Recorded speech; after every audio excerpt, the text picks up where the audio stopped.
तो मैं Sanjeev Mishra accountancy fever channel में फिर आपके सामने एक नए चैप्टर नए टॉपिक के साथ आया हूँ और उम्मीद है कि आप लोग इस चैप्टर को अच्छे से समझेंगे, देखेंगे टॉपिक को। तो हमारा टॉपिक है आज का सब्सिडियरी बुक्स। सब्सिडियरी बुक्स का मीनिंग अगर देखा जाए तो क्या होगा? Helping books, supporting books, additional books. ठीक है ना? किसके एडिशनल, किसके सपोर्टिंग बुक्स? जर्नल के सपोर्टिंग बुक्स।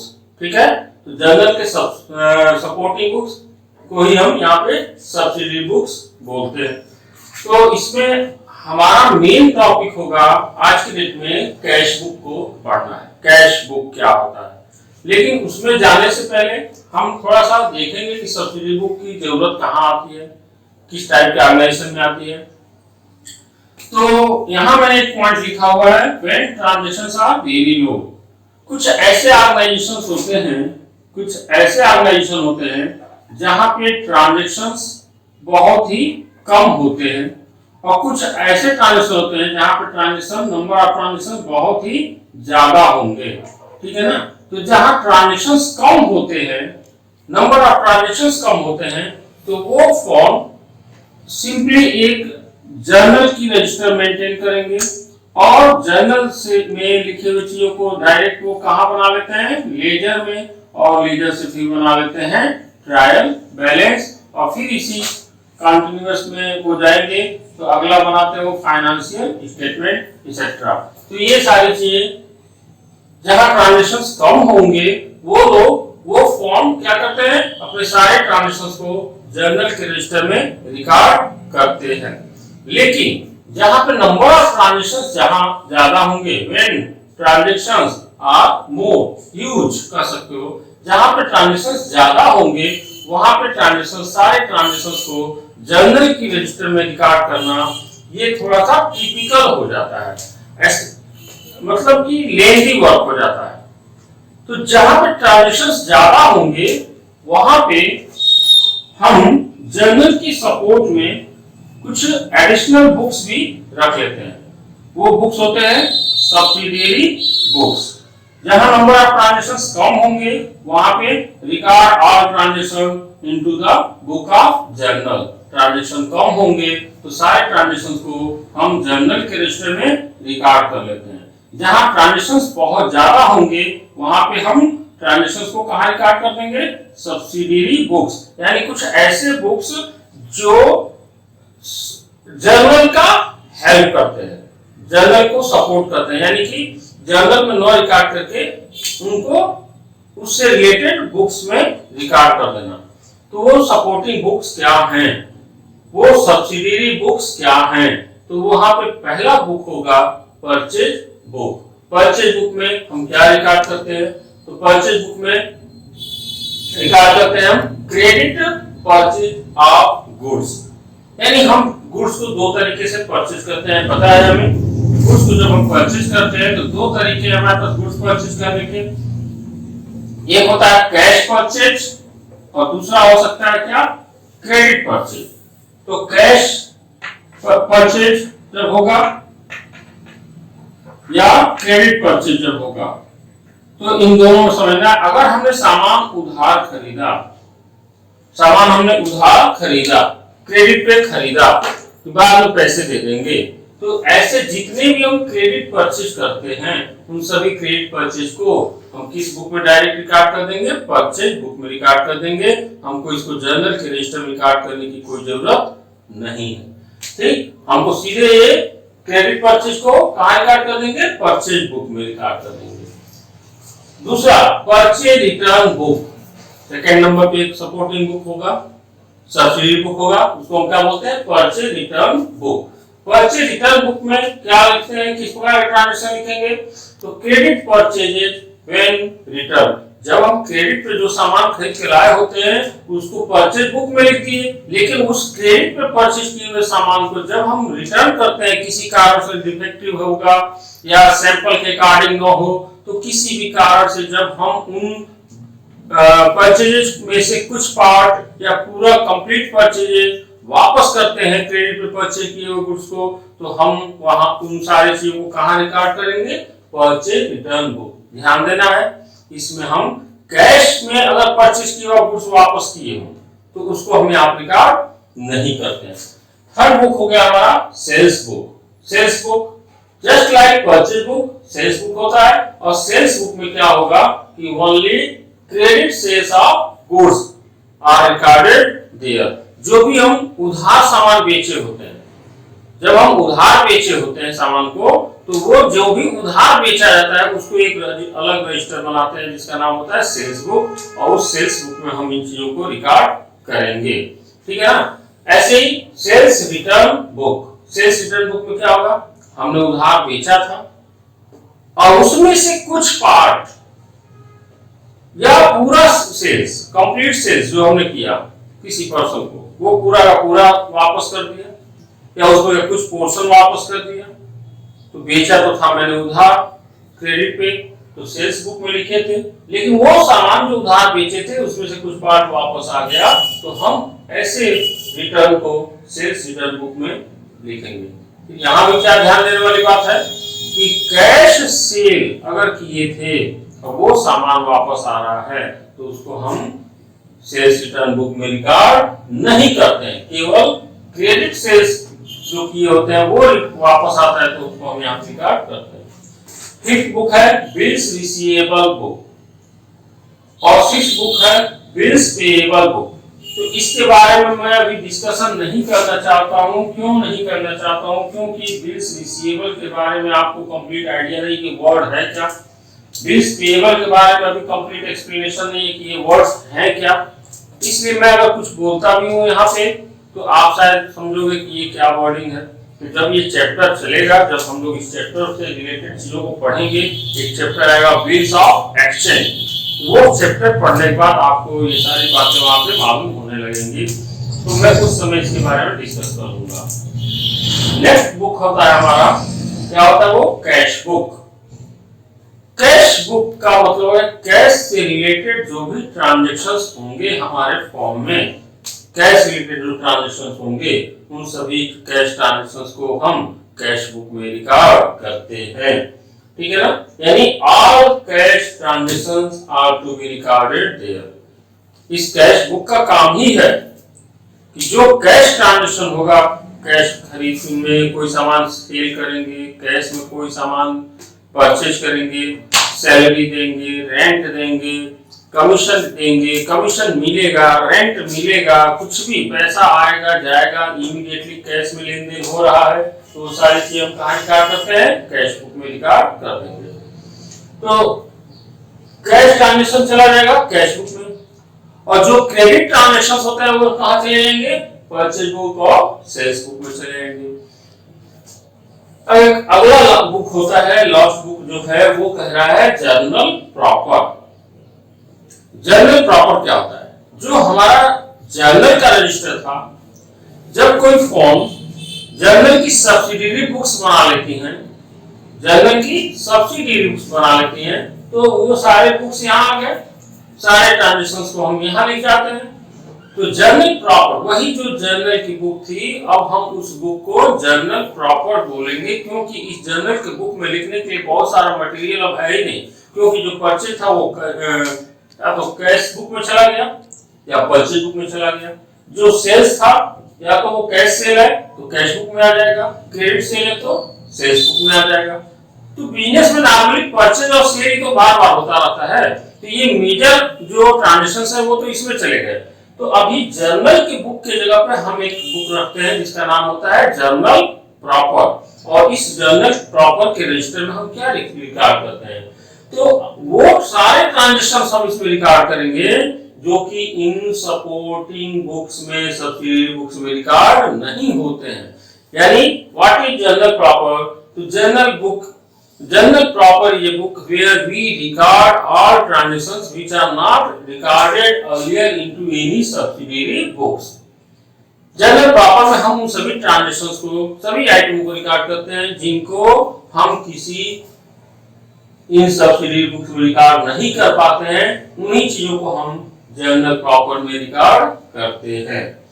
लेकिन फिर भी इसमें जो मेजर ट्रांजेक्शंस देखे जाते हैं। किस तरह के ट्रांजेक्शन जनरल प्रॉपर में रिकॉर्ड करते हैं, वो बातें होती है opening entries, closing entries, rectification of errors and other adjustments etcetera. इस तरह की चीजें हम जनरल प्रॉपर में रिकॉर्ड करते हैं। अब ओपनिंग एंट्रीज क्या होता है?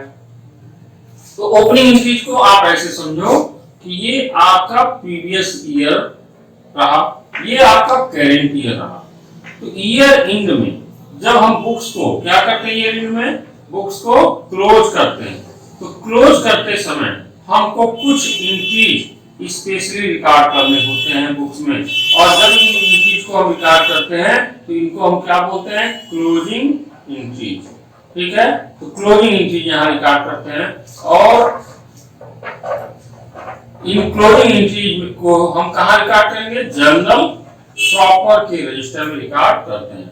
यानी at the time of closing of books of account when some specific entries are recorded into the books of account, that book is called for journal proper and all the entries are called closing entries. At the time of closing of books of account, at that time we prepare some specific transactions into our book.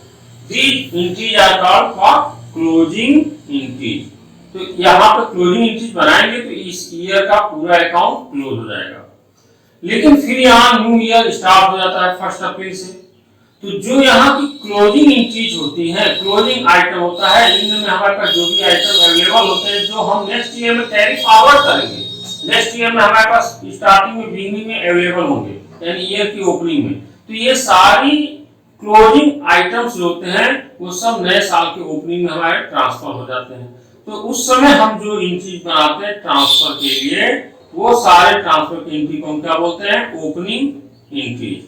ठीक है ना, तो इस तरह से closing entries और opening entries ये हम बनाते कहाँ हैं, ये न्यू ईयर में एक जनरल प्रॉपर की रजिस्टर बनाएंगे और इसमें रिकॉर्ड करेंगे। प्रीवियस ईयर में एक जनरल प्रॉपर की बुक होगी, उसमें हम क्लोजिंग एंट्री रिकॉर्ड करेंगे। फिर यहाँ ईयर एंड होगा, ईयर एंड होगा तो फिर हमको ईयर एंड में बुक्स को क्या करना होगा, क्लोज, और जब बुक्स को क्लोज करेंगे तो फिर हमको यहाँ पे एंट्रीज बनानी होंगी, तो इनको भी हम क्या बोलते हैं, क्लोजिंग एंट्री। ये भी कहाँ बनाएंगे, इसी जर्नल प्रॉपर में। तो जर्नल प्रॉपर में हमने क्या रिकॉर्ड किया, ओपनिंग एंट्रीज, और क्या रिकॉर्ड किया हमने, क्लोजिंग एंट्री। समटाइम्स क्या होता है, रेक्टिफिकेशन ऑफ एरर्स की बात करें। रेक्टिफिकेशन का मतलब सुधार करना, सही करना, करेक्शन करना, क्या एरर्स, गलतियों को, वो ह्यूमन मिस्टेक हो सकता है, अकाउंटिंग मिस्टेक हो सकता है, कॉन्सेप्चुअल मिस्टेक हो सकता है। जैसे हम जब सारे ट्रांजेक्शंस होते हैं तो according to the rule of double entry system, one aspect is to be debited and another is to be credited. Posting करना होता है तो कुछ पोस्टिंग हमको एक अकाउंट में डेबिट साइड में करना होता है, कभी-कभी हमको पोस्टिंग क्रेडिट साइड में करना होता है। लेकिन अनफॉर्चुनेटली अगर हमको अकाउंट्स में जर्नल एंट्री बनाने का या लेजर में पोस्टिंग करने का परफेक्ट आइडिया नहीं है, या आइडिया है फिर भी कहीं ना कहीं हम मैथमेटिकल एरर कर जाते हैं, डेबिट की जगह क्रेडिट कर गए, क्रेडिट की जगह डेबिट कर दिए, डेबिट में पोस्टिंग होना था क्रेडिट में कर दिए, क्रेडिट में पोस्टिंग होना था डेबिट में कर दिए हैं, और इस तरह की गलतियां अगर हमसे हो चुकी हैं और बाद में हमको अपनी इन गलतियों का पता चल जाता है, तो हम इन गलतियों को जब रेक्टिफाई करना होगा कि कैसे इसको करेक्शन करें, तो हम ध्यान देना, आप ओवर राइटिंग नहीं कर सकते हो, कटिंग नहीं कर सकते हो, बहुत ज्यादा चेंज नहीं कर सकते हो। तो ऐसे में अपनी इन गलतियों को करेक्शन करने के लिए हमको कुछ स्पेसिफिक एंट्रीज बनानी होती हैं, और एंट्रियों को हम क्या बोलते हैं, रेक्टिफिकेशन ऑफ एरर्स। और ये सारी एंट्रीज भी हम कहाँ बनाते हैं, जर्नल प्रॉपर के रजिस्टर में जाकर के हम ये रेक्टिफिकेशन ऑफ एरर्स की एंट्रीज को बनाते हैं, जिससे हमने जो पिछली गलतियां कर दी थी उसको हम यहाँ पे आके करेक्ट कर लेते हैं। और इसके अलावा अदर एडजस्टमेंट्स, कुछ और भी कुछ ट्रांजेक्शन अनरिकॉर्डेड है, रिकॉर्ड ही नहीं हो गए थे, भूल गए थे हम कंप्लीटली, तो उन सभी चीजों को भी हम यहाँ जर्नल प्रॉपर में रिकॉर्ड कर सकते हैं। तो मैं समझता हूँ कि आपको ये सारी बातें समझ में आई होंगी। लेकिन अब हम लोगों को बात करना है, क्योंकि हमारा ये सब्सिडी बुक्स हम जो स्टडी करने जा रहे हैं वो हमारा मेन टॉपिक है कैश बुक। मैं चूंकि ये चैप्टर या ये टॉपिक इसलिए ले रहा हूँ कैश बुक, क्योंकि ये आपके इन सभी बुक्स में सबसे इंपॉर्टेंट बुक के रूप में है कैश बुक। तो हम लोगों को यहाँ डिस्कस करना है कैश बुक के बारे में। ठीक है, कैश बुक के बारे में हम लोग अभी बात करने जा रहे हैं फिर। तो आइए देखते हैं कैश। तो अभी हम लोग बात करेंगे कैश बुक की। और कैश बुक जो हमारा सब्सिडी बुक कहलाता है, ये सब्सिडी बुक को अगर देखें तो लिखा हुआ है हेडिंग कैश बुक। अगर मैं थोड़ा सा इसको डिवाइड करूं तो मैं बोलूंगा कैश का बुक, पैसे का, कैश का बुक, एक ऐसा बुक जिसमें हम सारे कैश से रिलेटेड ट्रांजैक्शन को रिकॉर्ड करेंगे। तो समझते हैं कि कैश की बुक में क्या होगा। तो कैश हम लोग जानते हैं कैश होता क्या है, एसेट, वैल्यूएबल आइटम होता है कैश, और कैश वैल्यूएबल है, that's why that is asset. और एसेट की बात करें तो किस अकाउंट से बिलोंग करता है, तो कैश एसेट है, एसेट बिलोंग करता है रियल अकाउंट से। और रियल अकाउंट का रूल क्या कहता है, बेसिक रूल क्या कहता है, golden rule of real account क्या है, तो asset comes in debit, asset goes out credit, comes in. यानी यहाँ एसेट के जगह पे मैं अगर एक वर्डिंग चेंज कर दूं, यहाँ एसेट की जगह मैं क्या लिख दूं, डायरेक्ट कैश कम्स इन, यानी शॉप में या मेरे कंट्रोल में मेरे पास पैसा कैश कम्स इन होगा, तो उसको कहां रिकॉर्ड करेंगे, कैश बुक में डेबिट साइड, यानी कैश बुक में रिकॉर्ड होगा debit side. Cash comes in मतलब आना, और आने का मतलब है कैश हमारे पास आएगा तो प्लस होगा, पैसा हमारे पास बढ़ेगा। तो इसको हम रिकॉर्ड करते हैं कैश बुक में, कहां पे, डेबिट साइड में। और कम्स इन का मतलब होता है कैश रिसीप्ट होगा, तो रिसीप्ट भी लिखा गया। यानी ध्यान ही देना है कि हम इसको रिसीप्ट बोले, डेबिट बोले, प्लस बोले, यानी asset comes in debit, that's why it means cash comes in debit, और कम्स इन का मतलब हो गया रिसीप्ट। अगर बात करें तो एसेट गोज आउट क्या होगा, क्रेडिट, बेसिक रूल यही है, एसेट गोज आउट क्रेडिट। तो गोज आउट होने का मतलब कैश जा रहा है हमारे पास से, और जाएगा तो क्या होगा, माइनस, और जाएगा तो कहां रिकॉर्ड करना है, क्रेडिट में। और पैसा जाना मतलब उसको हम क्या बोल सकते हैं, पेमेंट। तो देखो बेसिक बात इस कैश बुक में यही है। अगर इस पे हम फोकस करें तो हमें ये पता चलेगा कि जब भी हमारे बिजनेस में कैश आएगा तो उसको हम कहां रिकॉर्ड करेंगे, कैश बुक में डेबिट साइड में, चाहे जिस भी रीजन से आए।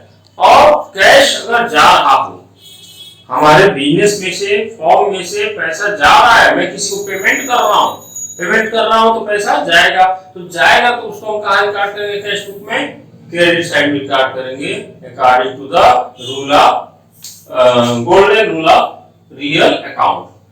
तो ये बेसिक बातें हो गई। अब बात करेंगे हम लोग types of cash book. Cash book कितने टाइप के होते हैं, तो अलग अलग फॉर्म अपने बिजनेस की जरूरतों के अकॉर्डिंग डिफरेंट टाइप के कैश बुक बनाते हैं। जैसे कुछ बिजनेस में जो कैश बुक बनाएंगे वो सिंपल कैश बुक कहलाता है। सिंपल, बहुत सिंपल है ये, बहुत जल्दी, बहुत इमीडिएटली आप लोगों को समझ में आने वाला है। तो सिंपल कैश बुक इसको बोलते हैं, लेकिन इसको इन अदर वर्ड हम क्या बोलते हैं, सिंगल कॉलम कैश बुक।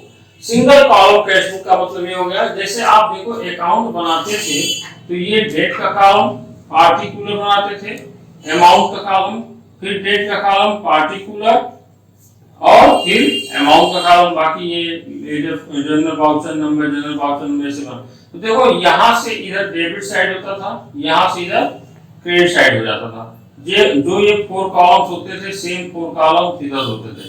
तो ये जो डेबिट साइड है, यहाँ पे डेबिट साइड में कैश का कितना कॉलम दिख रहा है, 1, और इधर भी कैश का कितना कॉलम दिख रहा है, 1, ठीक है ना। तो अगर आप एक ऐसा कैश बुक मेंटेन करते हो जिसमें डेबिट साइड में कैश के लिए एक कॉलम और क्रेडिट साइड में भी कैश के लिए एक कॉलम दिखता है, तो इसको हम बोलेंगे single column cash book. Second जो टाइप है वो होता है double column cash book. Double column wording से पता चल जाएगा कि डबल कॉलम का मतलब ये हो गया कि कैश के नाम पे यहाँ पे कितने कॉलम होंगे, 2 कॉलम हो जाएंगे, ठीक है ना, 2 कॉलम कैश के हो गए, ठीक है, ये हो गए 2 कॉलम। और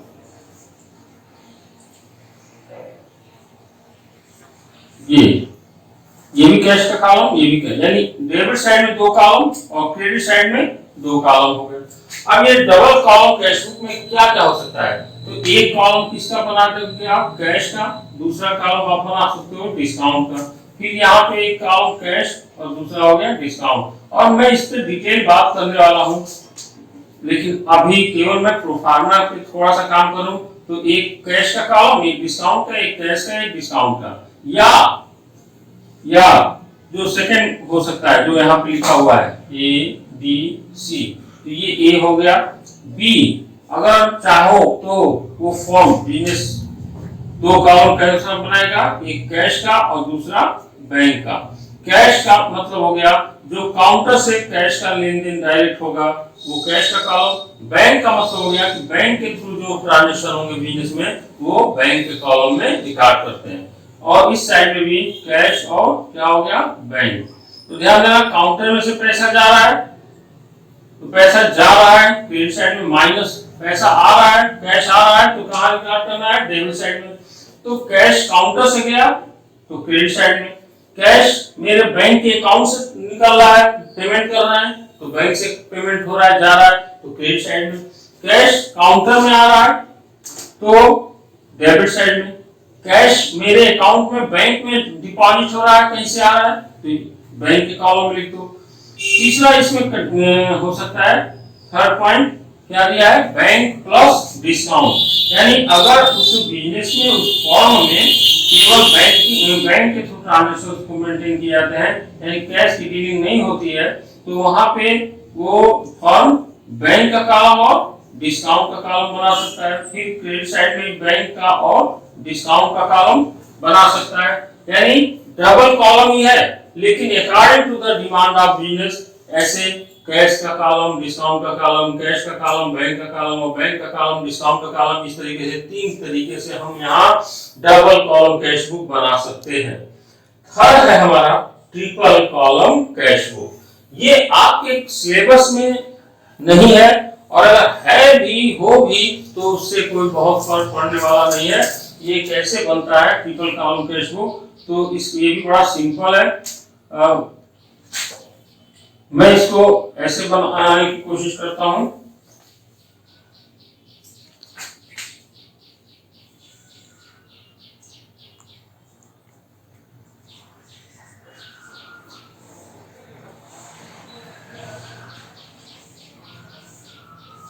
यानी यहाँ पे कैश के कितने कॉलम हो गए, 3 कॉलम, तो समझ लेना ट्रिपल कॉलम हो गया।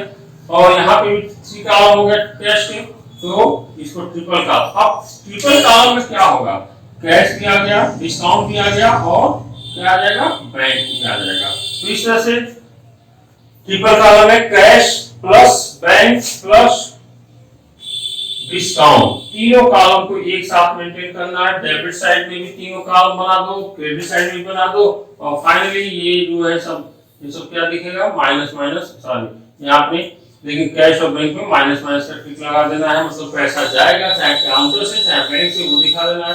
और यहाँ जो कॉलम है डिस्काउंट का कॉलम, तो आप अगर देखें यहाँ पे तो डिस्काउंट अलाउड का कॉलम बना दो ये,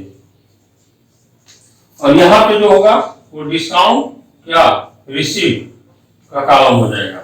तो इस तरह से यहाँ पे हमने ट्रिपल कॉलम कैश बुक के बारे में जान लिया। फोर्थ हमारा है कैश बुक। ये क्या होता है, पेटी कैश बुक। पेटी कैश बुक क्या होता है, किसी बिजनेस में दो तरह के कैश ट्रांजेक्शन हो सकते हैं। एक होता है कि ईच एंड एवरी डे हमारे बिजनेस में फॉर्म में कुछ छोटे छोटे एक्सपेंसेस होते रहते हैं, जैसे कि टी एंड स्नैक्स, थोड़ा बहुत रिक्शे उक्से का किराया, ठीक है ना, या कुछ स्टेशनरी हमने 10-20 रुपए के खरीदते हैं, कुछ पेन मंगा लेते हैं। तो इस तरह की जो खर्चे होते हैं, छोटे छोटे खर्चे, ये बिजनेस के पर डे के जो छोटे छोटे एक्सपेंसेस होते हैं, इन सारे छोटे एक्सपेंसेस को हम कहाँ रिकॉर्ड करते हैं, पेटी कैश बुक में रिकॉर्ड करते हैं। और जो मेजर ट्रांजेक्शंस होते हैं, जो मेन ट्रांजेक्शंस होते हैं कैश से रिलेटेड, वो हम या तो सिंपल कैश बुक या डबल कॉलम कैश बुक या ट्रिपल कॉलम कैश बुक में मेंटेन करते हैं।